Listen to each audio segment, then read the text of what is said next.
أعوذ بالله من الشيطان الرجيم بسم الله الرحمن الرحيم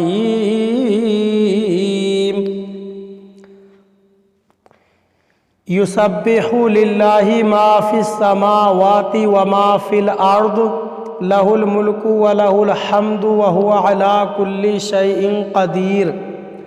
ترجمہ کنز الایمان۔ اللہ کے نام سے شروع جو نہایت مہربان رحم والا۔ اللہ کی پاکی بولتا ہے جو کچھ آسمانوں میں ہے اور جو کچھ زمین میں، اسی کا ملک ہے اور اسی کی تعریف، اور وہ ہر چیز پر قادر ہے۔ ترجمہ کنز العرفان۔ جو کچھ آسمانوں میں ہے اور جو کچھ زمین میں، سب اللہ کی پاکی بیان کرتے ہیں، اسی کی بادشاہت ہے اور اسی کے لیے سب تعریف ہے، اور وہ ہر چیز پر خوب قادر ہے۔ یسبح للہ ما فی السماوات وما فی الارض۔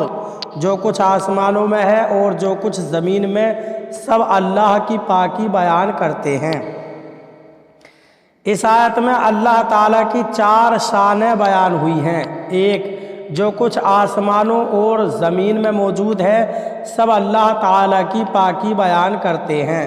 2، اسی کی بادشاہت ہے اور وہ اپنی بادشاہت میں جسے چاہے تصرف فرماتا ہے، اس میں اس کا نہ کوئی شریک ہے نہ حصے دار۔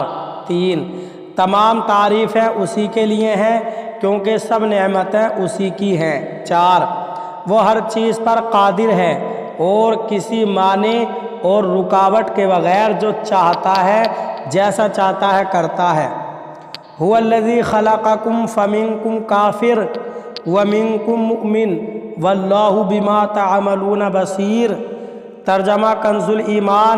وہی ہے جس نے تمہیں پیدا کیا تو تم میں کوئی کافر اور تم میں کوئی مسلمان، اور اللہ تمہارے کام دیکھ رہا ہے۔ ترجمہ کنز العرفان۔ وہی ہے جس نے تمہیں پیدا کیا تو تم میں سے کوئی کافر ہے اور تم میں سے کوئی مسلمان ہے، اور اللہ تمہارے کام خوب دیکھ رہا ہے۔ هو الذی خلقکم۔ وہی ہے جس نے تمہیں پیدا کیا۔ اس آیت کی ایک تفسیر یہ ہے کہ اے لوگو، اللہ تعالیٰ وہی ہے جس نے تمہیں پیدا کر کے اور عدم سے وجود میں لا کر تم پر احسان فرمایا، اور اس کا حق یہ تھا کہ تم سب اللہ تعالیٰ پر ایمان لا کر اور اس کی اطاعت و فرما برداری کر کے اس کے شکر گزار ہوتے، لیکن تمہیں کیا ہو گیا کہ تم مختلف گروہوں میں تقسیم ہو گئے، اور تم میں سے کوئی کافر ہے کوئی مسلمان ہے۔ یاد رکھو کہ اللہ تعالیٰ کافر کے کفر اور مومن کے ایمان کو جانتا ہے، اور وہ ہر ایک کو قیامت کے دن اس کے عمل کے مطابق جزا دے گا۔ دوسری تفسیر یہ ہے کہ اے لوگو، وہی اللہ ہے جس نے تمہیں پیدا کیا تو تم میں سے کوئی ایسا ہے جسے کافر پیدا فرمایا اور کوئی ایسا ہے جسے مسلمان پیدا فرمایا، اور اللہ تمہارے کام دیکھ رہا ہے تو وہ تمہارے ساتھ ایسا معاملہ فرمائے گا جو تمہارے اعمال کے مناسب ہو۔ یہاں آیت کی دوسری تفسیر کی مناسبت سے 3 احادیث بھی ملاحظہ ہوں۔ 1، ام المؤمنین حضرت عائشہ صدیقہ رضی اللہ تعالی عنہا فرماتی ہیں، نبی کریم صلی اللہ علیہ وسلم نے ارشاد فرمایا، اے عائشہ، اللہ تعالیٰ نے بعض لوگوں کو جنت کا اہل بنایا حالانکہ وہ اپنے آباء کی پشتوں میں تھے، اور بعض لوگوں کو جہنم کا اہل بنایا حالانکہ وہ اپنے آباء کی پشتوں میں تھے۔ 2، حضرت انس رضی اللہ تعالیٰ عنہ سے روایت ہے، حضور اقدس صلی اللہ علیہ وسلم نے ارشاد فرمایا، اللہ تعالیٰ عورت کے رحم پر ایک فرشتہ مقرر فرما دیتا ہے تو وہ عرض کرتا ہے، اے میرے رب، یہ تو نطفہ ہے، یہ تو خون کا لوتھڑا ہے، یہ تو گوشت کا ٹکڑا ہے، اور جب اللہ تعالیٰ اسے پیدا کرنے کا ارادہ فرماتا ہے تو فرشتہ عرض کرتا ہے، یہ مذکر ہے یا مؤنث، یہ بدبخت ہے یا سعادت مند، اس کا رزق کتنا ہے، اس کی عمر کتنی ہے، تو جس طرح بتایا جاتا ہے اسی کے مطابق اس کی والدہ کے پیٹ میں لکھ دیا جاتا ہے۔ 3، حضرت عبداللہ بن مسعود رضی اللہ تعالیٰ عنہ سے روایت ہے، صادق اور مصدوق رسول اللہ صلی اللہ علیہ وسلم نے ارشاد فرمایا، تم میں سے ہر ایک کا نطفہ اس کی والدہ کے پیٹ میں 40 دن تک رہتا ہے، پھر اتنے ہی دن وہ جمع ہوا خون رہتا ہے، پھر اتنے ہی دنوں تک وہ گوشت کی بوٹی کی صورت میں رہتا ہے، پھر اس کی طرف ایک فرشتہ بھیجا جاتا ہے تو اسے 4 باتوں کی اجازت دی جاتی ہے، چنانچہ وہ اس کا رزق، موت، عمل اور بدبخت یا نیک بخت ہونا لکھ دیتا ہے۔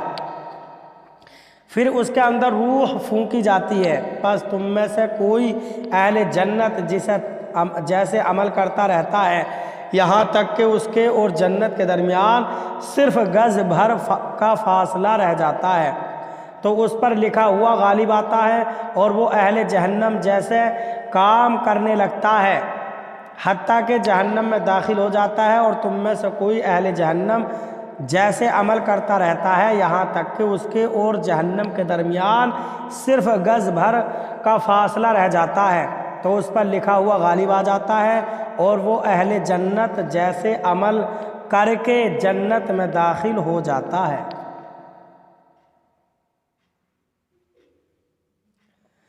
تفسیر اور احادیث کو سامنے رکھتے ہوئے یہ بات خاص طور پر یاد رہے کہ اللہ تعالیٰ نے انسان کو بے بس اور مجبور نہیں بنایا، بلکہ اسے عمر کے آخری حصے تک یہ اختیار دیا ہے کہ وہ کفر اور ایمان میں سے یوں ہی اچھے اور برے اعمال میں جسے چاہے اختیار کرے، لہٰذا اس کا کافر یا مسلمان ہونا، یوں ہی نیک یا گناہ گار ہونا اس کے اپنے اختیار سے ہے، اور جو کچھ انسان نے اپنے اختیار سے کرنا تھا اس کا اللہ تعالیٰ کو ازل سے ہی علم تھا، اور اسی کے موافق لوح محفوظ میں اور ماں کے پیٹ میں فرشتے نے لکھ دیا۔